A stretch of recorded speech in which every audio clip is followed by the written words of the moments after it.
Et c'est là que le 2-2-6 de Kompany entre en scène. Cependant, il faut prendre cette structure avec des pincettes, car les rotations sont si nombreuses que l'équipe ressemble rarement réellement à cette forme. Mais pour comprendre cette domination, il faut regarder le terrain différemment. Et cela devient plus simple à comprendre si l'on met en évidence 3 zones clés dans lesquelles le Bayern veut faire progresser le ballon. La première est ce que j'appelle la zone de contrôle. Et c'est la principale raison pour laquelle le Bayern semble ne jamais perdre le contrôle en possession. Dans cette zone, on retrouve généralement 4 joueurs, les 2 défenseurs centraux et les 2 milieux défensifs. Leur rôle est d'assurer la circulation du ballon pour trouver des relais vers le bloc offensif. Et tôt ou tard, le Bayern cherchera à progresser vers une zone plus avancée. Le Bayern déplace souvent le ballon hors de ces zones densément occupées pour le renverser sur l'autre aile ou exploiter une défense trop attirée d'un côté en jouant directement dans la profondeur dans l'axe.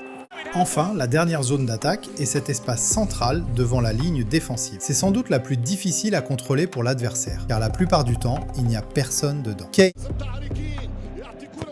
L'idée principale de Kompany est que cette zone n'est pas si importante pendant la construction et qu'en surchargeant le milieu avec un maximum de joueurs, on peut conserver la possession aussi longtemps que l'on veut. Mais dès que le Bayern entre dans le dernier tiers, on voit cette zone se remplir de courses et de joueurs. La majorité des buts cette saison provient de ces ballons joués dans les poches d'espace de part et d'autre des défenseurs centraux. Soit pour conclure directement, soit pour jouer des centres en retrait dans la surface. Et avec toutes les rotations effectuées pendant la construction, n'importe quel joueur peut finir l'action.